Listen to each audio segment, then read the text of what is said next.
अर्थव्यवस्था का वास्तविक अर्थ समझने के लिए, यानी कि मूल अर्थ समझने के लिए हम लोग उसे दो भाग में विभक्त करते हैं। उस शब्द को अर्थव्यवस्था तो हम लोग संधि विच्छेद करके देख लेते हैं।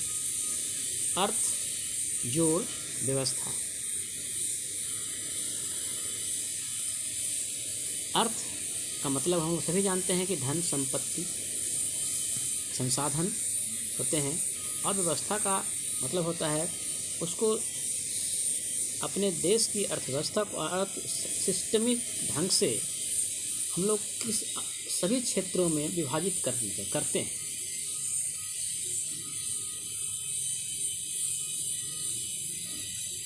एक अर्थव्यवस्था ऐसी व्यवस्था को प्रदर्शित करती है जिसके अंतर्गत उस क्षेत्र के व्यक्ति अपनी आजीविका अर्जित करने के लिए भिन्न भिन्न आर्थिक क्रियाएं करती हैं। आर्थिक क्रियाओं का स्तर अर्थव्यवस्था की प्रकृति को बताता है। आर्थिक क्रियाओं के स्तर पर ही अर्थव्यवस्थाओं को अल्पविकसित अथवा विकसित श्रेणी में वर्गीकृत किया जाता है। प्रत्येक अर्थव्यवस्था किसी न किसी आर्थिक प्रणाली के अधीन आर्थिक क्रियाओं का संचालन करती है।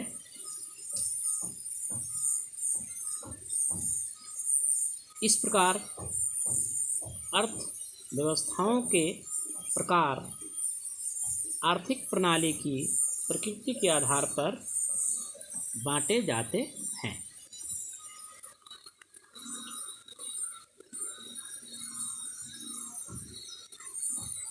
एक अर्थव्यवस्था की आर्थिक प्रणाली ऐसी संस्थाओं का ढांचा है जिसके द्वारा समाज की समस्त आर्थिक क्रियाओं का संचालन किया जाता है। समझ रहे हैं सभी हम लोग?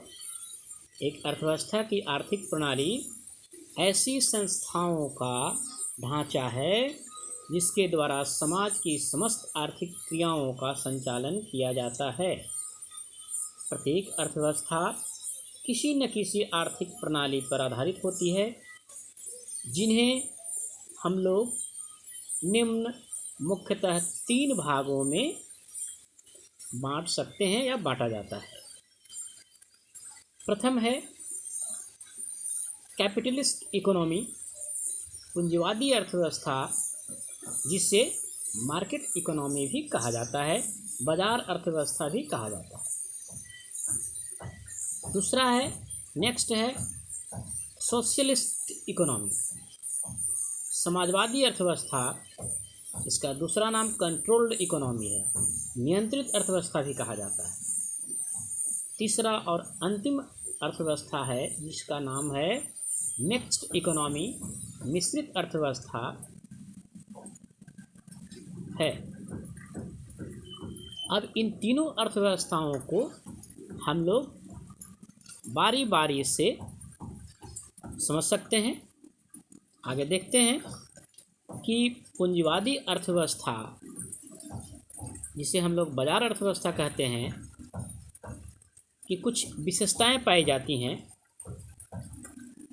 वो पहली विशेषता है प्राइवेट प्रॉपर्टी, निजी संपत्ति। पूंजीवादी आर्थिक प्रणाली में उत्तराधिकार के नियम एवं निजी संपत्ति को एक संस्था के रूप में वैधानिक मान्यता प्राप्त होती है। समझ रहे हैं सभी? व्यक्ति अपनी संपत्ति का जिस रूप में चाहे जब चाहे प्रयोग कर सकता है।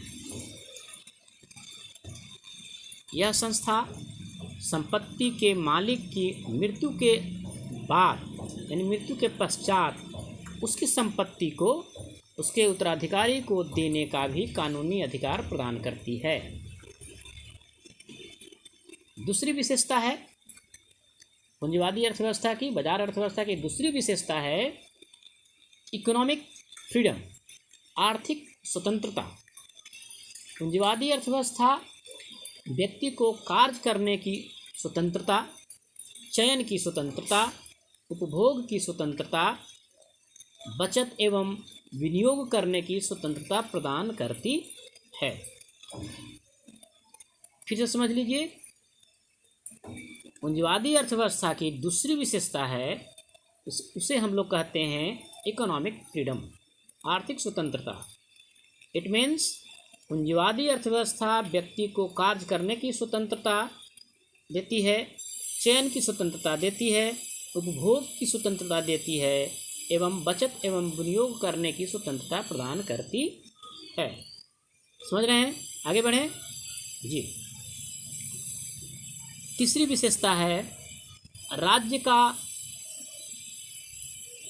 अहस्तक्षेप एवं मुक्त व्यापार। ये तीसरी विशेषता है। इसमें सरकारी हस्तक्षेप प्रतिबंधित होता है, जिसमें अर्थव्यवस्था की प्रमुख आर्थिक क्रियाओं में सरकार द्वारा कोई हस्तक्षेप नहीं किया जाता, क्योंकि इसका संचालन एवं सारे कार्य निजी हाथों में रहता है। साथ ही निर्बाध पूंजीवादी प्रणाली एक खुली अर्थव्यवस्था होती है, जिसमें आयात निर्यात पर कोई प्रतिबंध नहीं होता। ये पूंजीवादी अर्थव्यवस्था की तीसरी विशेषता है। चौथी विशेषता की ओर हम लोग ध्यान देते हैं और समझते हैं, वो है कंपटीशन, प्रतियोगिता। पूंजीवादी आर्थिक प्रणाली में प्रतियोगिता की उपस्थिति अनिवार्य है।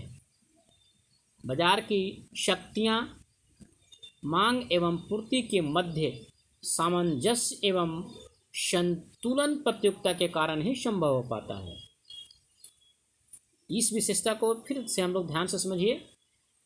जो प्रतियोगिता जो है विशेषता है उसकी, पूंजीवादी अर्थव्यवस्था की, इसमें क्या होता है कि पूंजीवादी आर्थिक प्रणाली में प्रतियोगिता की उपस्थिति अनिवार्य है।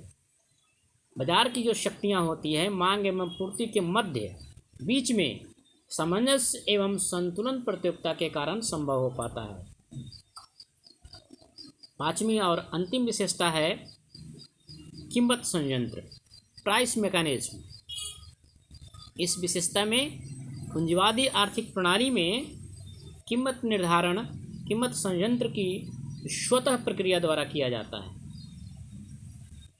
बाजार की मांग एवं पूर्ति की दो शक्तियां परस्पर कार्यशील होकर वस्तु की कीमत का निर्धारण उस बिंदु पर करती है जहां वस्तु की मांग एवं वस्तु की पूर्ति परस्पर बराबर हो जाए। एक बार फिर से समझा जाए, समझ रहे हैं सभी? फिर एक बार हम दोहराते हैं इस विशेषता को कि कीमत संयंत्र पूंजीवादी आर्थिक प्रणाली में कीमत निर्धारण कीमत संयंत्र की स्वतः प्रक्रिया द्वारा किया जाता है। बाजार की मांग एवं पूर्ति की दो शक्तियां परस्पर कार्यशील होकर वस्तु की कीमत का निर्धारण उस बिंदु पर करती है जहां वस्तु की मांग एवं वस्तु की पूर्ति परस्पर बराबर हो जाए। समझ गए?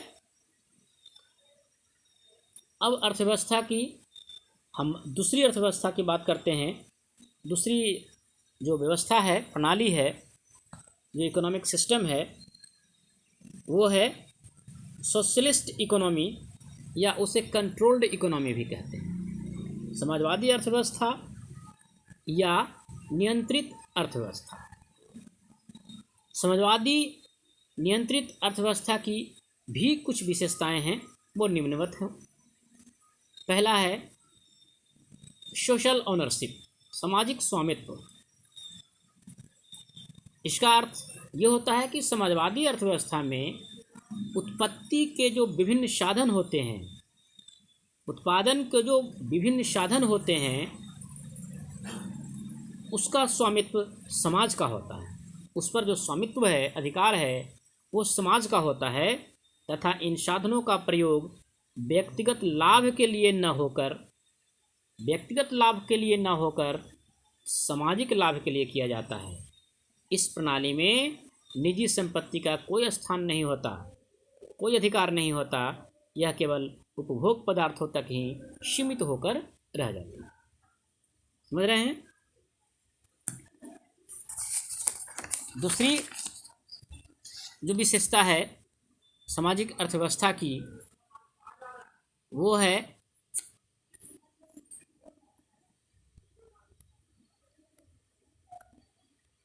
आर्थिक स्वतंत्रता की अनुपस्थिति,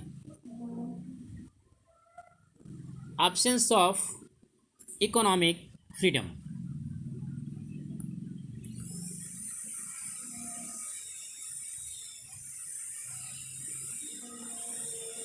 समाजवादी आर्थिक प्रणाली में व्यक्तिगत आर्थिक स्वतंत्रता पूर्णतः अनुपस्थित हो जाती है।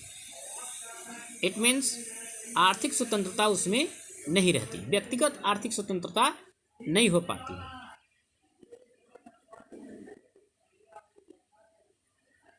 यदि क्योंकि इसमें कुछ प्रश्न उत्पन्न होता है, जैसे क्या, कैसे, कितना, इन सभी प्रश्नों का जो उत्तर हो सकता है सरकार द्वारा केंद्रीय नियोजन संस्था एवं समाज की आवश्यकताओं को ध्यान में रखकर करती है। व्यक्तिगत स्तर पर व्यक्ति को केवल अपनी अर्जित आय को व्यय करने की स्वतंत्रता होती है।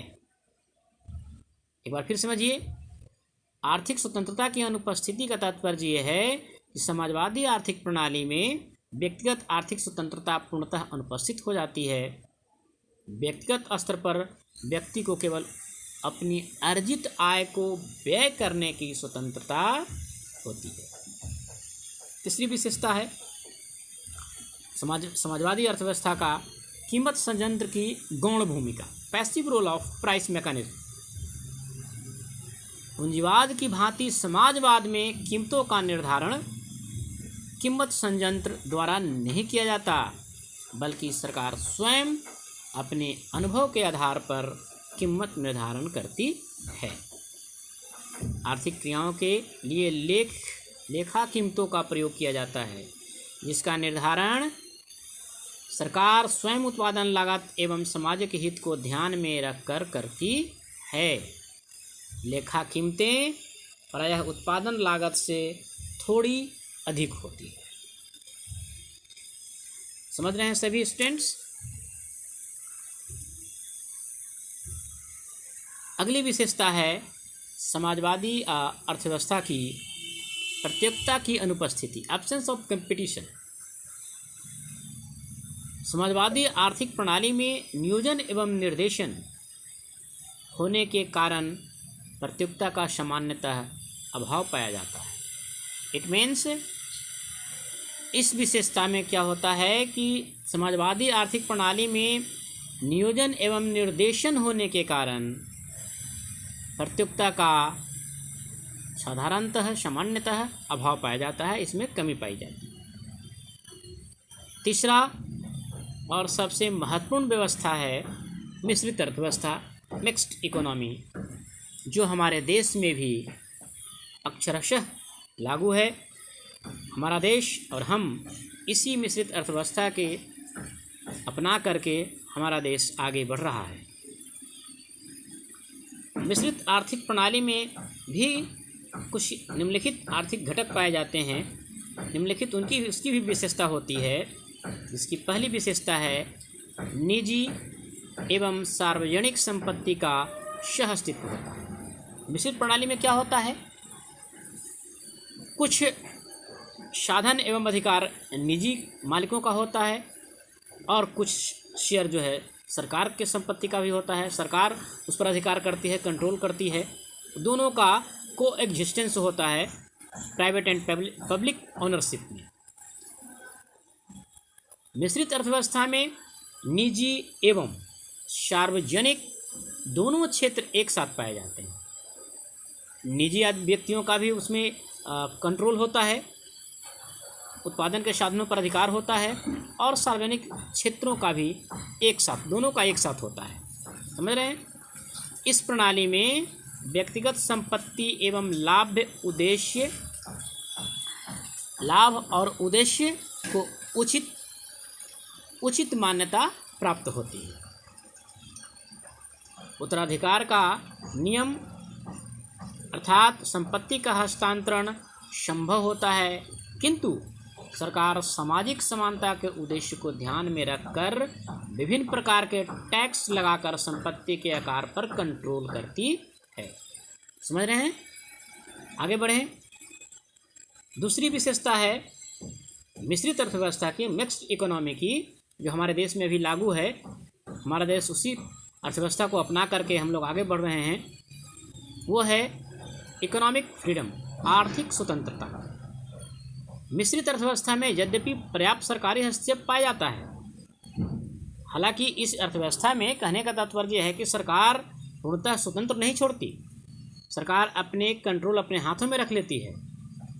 सरकार का पर्याप्त हस्तक्षेप होता है इस व्यवस्था में, लेकिन फिर भी व्यक्तिगत आर्थिक संस्था की उपस्थिति के कारण कुछ सीमित एवं निर्धारित क्षेत्रों में व्यक्ति को चुनाव की, उत्पादन, विनियोग एवं बचत की स्वतंत्रता प्राप्त होती है, किंतु सरकार व्यक्तिगत आर्थिक संस्था को पूर्णतः अनियंत्रित नहीं छोड़ती, बल्कि इस संस्कार के नियमन के लिए अनेक प्रकार के नियंत्रण मापदंड भी अपनाती है।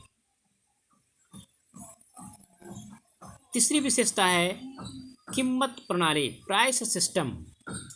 मिश्रित अर्थव्यवस्था में कीमत प्रणाली एक महत्वपूर्ण भूमिका निभाती है। इस प्रणाली में कीमत संयंत्र एवं लाभ उद्देश्य दोनों मिलकर साधनों के वितरण का निर्धारण करती है। पूंजीवादी अर्थव्यवस्था में लाभ उद्देश्य सर्वोपरि होता है, जबकि समाजवाद केवल सामाजिक लाभ उद्देश्य की मान्यता को स्वीकार करता है। परंतु मिश्रित अर्थव्यवस्था में लाभ उद्देश्य को उस सीमा तक स्वतंत्र कार्य करने दिया जाता है जब तक सामाजिक कल्याण के उद्देश्य पर उसका प्रतिकूल प्रभाव न पड़े। समझ रहे हैं सभी? इसका मतलब ये है कि मिश्रित अर्थव्यवस्था अपनाई जाती है उस देश में रहने वाले जनता के हित के लिए। जब जनता के जिस सीमा तक जनता का अहित न हो, वहाँ तक वो काम बढ़ते जाता है। अहित न हो ऐसी व्यवस्था की जाती है। मिश्रित अर्थव्यवस्था में सामाजिक कल्याण का उद्देश्य होता है। सरकार का ऐसा उद्देश्य होता है कि हमारे देश में रहने वाली जनता को सामाजिक कल्याण हो, कोई उन पर प्रतिकूल प्रभाव न पड़े। समझ रहे हैं? आगे बढ़ा जाए जी। चौथी विशेषता है मिश्रित अर्थव्यवस्था की, वो है सीमित प्रतियोगिता। मिश्रित अर्थव्यवस्था में निजी एवं सार्वजनिक क्षेत्रों का सह अस्तित्व होने के कारण कुछ सीमा तक प्रतियोगिता देखने को मिलती है, किंतु मिश्रित अर्थव्यवस्था की प्रतियोगिता पूंजीवादी आर्थिक प्रणाली की उपयोगिता की तुलना में अत्यंत कम होती है, सीमित होती है, जिसके कारण आर्थिक विकास की क्रियाएं हतोत्साहित नहीं हो पाते। सभी स्टूडेंट समझ रहे हैं? फिर हम अपने ओर से एक बार और रिपीट करते हैं, दोहराते हैं इस बात को। सीमित प्रतियोगिता की जो हम लोग बात कर रहे हैं, मिश्रित अर्थव्यवस्था की जो अंतिम विशेषता है वो है सीमित प्रतियोगिता। इसका तात्पर्य है कि मिश्रित अर्थव्यवस्था में निजी एवं सार्वजनिक क्षेत्रों का सह अस्तित्व होने के कारण कुछ सीमा तक प्रतियोगिता देखने को तो मिलती है, लेकिन मिश्रित अर्थव्यवस्था की प्रतियोगिता पूंजीवादी आर्थिक प्रणाली की उपयोगिता की तुलना में अत्यंत सीमित हो जाती है, जिसके कारण आर्थिक विकास की क्रियाएं हतोत्साहित नहीं हो पाती। तो ये है अर्थव्यवस्था क्या है। आज हम लोग ने देखा कि अर्थव्यवस्था क्या है, what is an economy, and आगे देखा कि टाइप्स ऑफ इकोनॉमी, अर्थव्यवस्था के प्रकार क्या हैं, और अर्थव्यवस्था की जितनी प्रकार हैं उनकी विशेषताओं को भी हम लोगों ने देखा है। तो आज इस वीडियो लेक्चर में, इस टॉपिक में आज हम लोग इतना ही, और अगले वीडियो लेक्चर लेकर हम फिर उपस्थित होंगे आप लोगों के सामने। आपकी समस्याओं का समाधान करेंगे। आपसे हम सीखेंगे, आप हमें सिखाएंगे, दोनों मिल करके इस विषय वस्तु को हम लोग आगे बढ़ाएंगे। नमस्कार, थैंक यू।